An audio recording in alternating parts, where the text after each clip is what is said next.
तो बिना परिचय के कोई कार्य नहीं होता। ठीक इसी तरह परमात्मा हमें हमारा परिचय देते हैं। परिचय में क्या है, जैसे यहाँ बताया, आप सब देख रहे हैं, यहाँ बताया सबसे ऊपर लिखा हुआ है कि आप आत्मा हैं।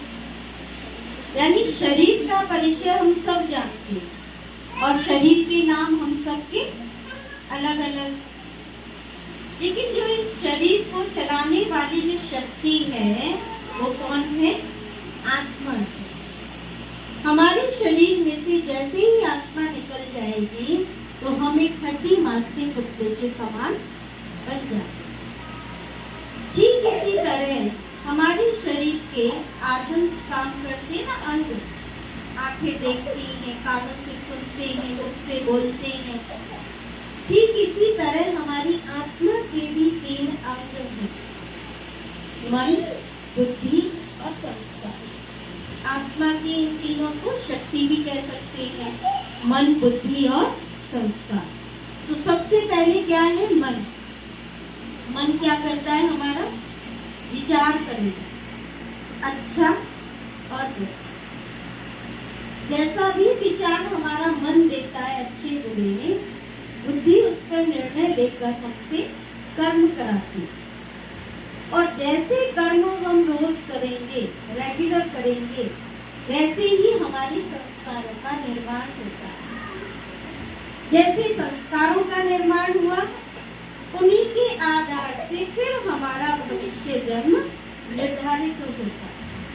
जैसे आपने देखा होगा कि 2 बच्चे जन्म लेते हैं, एक बच्चा शाही संपन्न परिवार में जन्म लेता है और एक बच्चा कचरे के ढेर में आंखें खोलता है।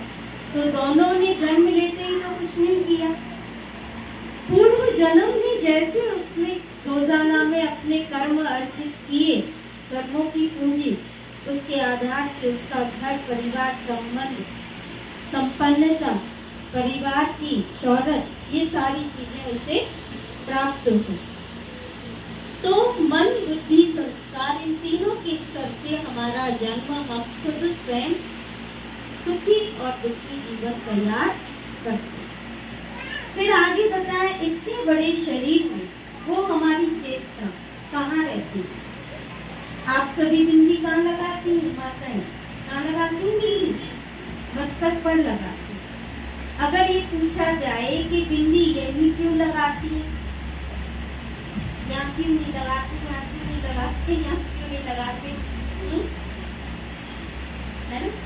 तो बिंदी यही लगाई जाती है। आप कहेंगे बहन जी बिंदी तो यही लगाई जाती है, यही स्थान है। लेकिन कभी भी किसी ने इस स्थान को बनाया कि ये स्थान बिंदी के लिए है, तो यही स्थान क्यों चुना?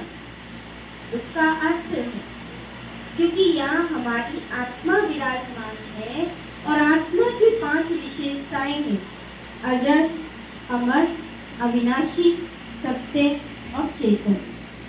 इसी के आधार से ही तो हम बिंदी से क्या चाहते हैं? अमर सुहाग। तो जो शक्ति है वो कहाँ से मिलेगी? आत्मा से। आत्मा का ये स्थान शुद्ध है, शक्तिशाली है, इसलिए बिंदी का स्थान भी ये है। बड़े बुजुर्गों के पांव छुएंगे, क्या करते? मस्तक पे ही लगाए। घर के बाहर कोई जा रहा है अपने कारोबार के लिए, विजय का तिलक कहाँ लगाएंगे? मस्तक पर ही लगाएंगे। तो सारी चीजें जो हम चाहते हैं ना, चाहे पांव छुए, तिलक लगाया, बिंदी लगाई, सबसे जो हम चाहते हैं, विजय चाहते हैं, दीर्घायु चाहते हैं, दुआ चाहते हैं, भगवान की शक्ति चाहते हैं, मंदिर में भी जाएंगे तो भी कहाँ लगाएंगे? बिंदी नहीं लगेगी। अच्छा कार्य किया, प्राप्ति अच्छी हुई, कहेंगे वाह मेरा कार्य, यही गया हाथ। और अगर मेहनत करी, सफलता नहीं मिली, क्या कहेंगे? क्या लिख रहा है? यानी हाथ यही गया, अच्छे के लिए भी और बुरे के लिए, लेने के लिए भी और देने के लिए। यही स्थान हम इशारा करते हैं शक्ति यहाँ पर हमारी चेतना जो आत्मा है वो विराजमान है, और उसी से ही शरीर के सारे लेन देन कारोबार, चाहे विचार के स्तर से चाहे कर्म के स्तर से, उसकी शक्ति के बिना कोई भी कार्य संपन्न नहीं होता। फिर बताया कि ईश्वर ने हमें दो चीजें दी, आत्मा और शरीर। दो चीजें हो गई ना। अगर हम ये कहें सिर्फ आत्मा आत्मा से कार्य हो जाए तो सामने घर में तो हो जाएगा, और अगर ये कहीं शरीर शरीर से ही काम हो जाएगा। आप कहीं भी दीदी हम कर तो रहे ना, हमें तो पता ही नहीं है आत्मा कौन है, क्या है, आत्मा है या आत्मा की शक्ति के लिए क्या करना चाहिए, वो हो रहे हैं ना काम शरीर से, लेकिन नहीं हो। क्यों? क्योंकि जो आयु पहले 100 साल हुआ करती थी, आज वही आयु कितनी हो गई, 60-75 लाख हो गई। और उसमें से भी जितना हम जीवन जीते हैं, कैसा जीवन जीते, दुखी। क्यों? कौन से दुख? बीमारियों की दुख। आज कोई भी व्यक्ति ऐसा नहीं मिलेगा जिसके शरीर में कोई रोग ना है। कोई ऐसा? कोई नहीं। तो ये रोग कहाँ से आए, बीमारियां कहाँ से आए? हमारे विचारों, हमारे उल्टे कर्म से।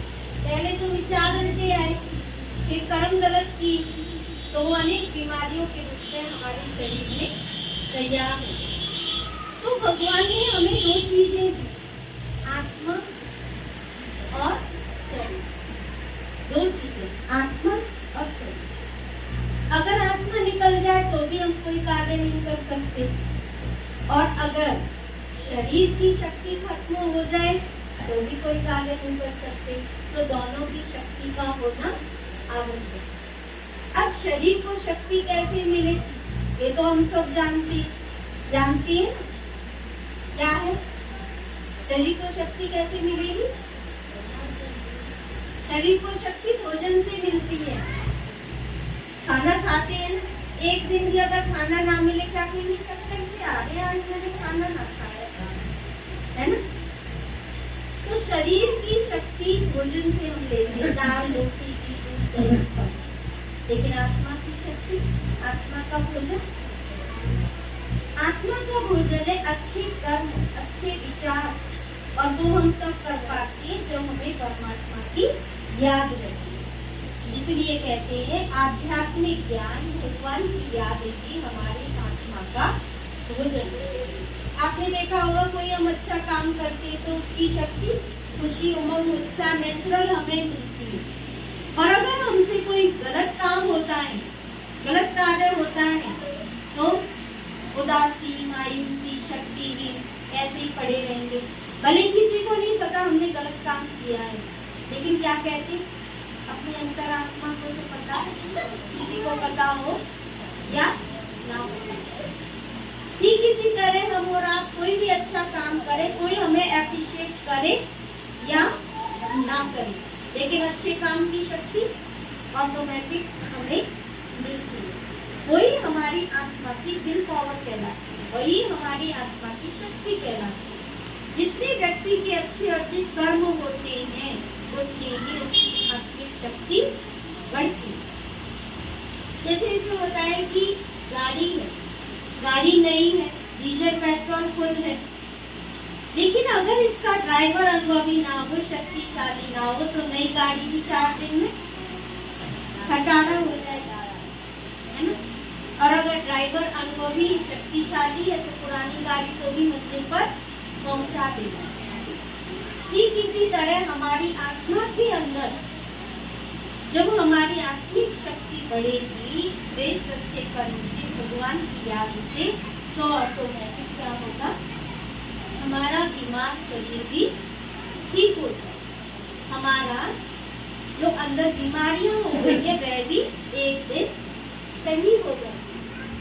तो जब इस तरह से हम अपने जीवन के इस सबसे परिचय के साथ जीवन को जीते हैं, तो हमारा जीवन सुखी जीवन, शांति में जीवन बन जाता है।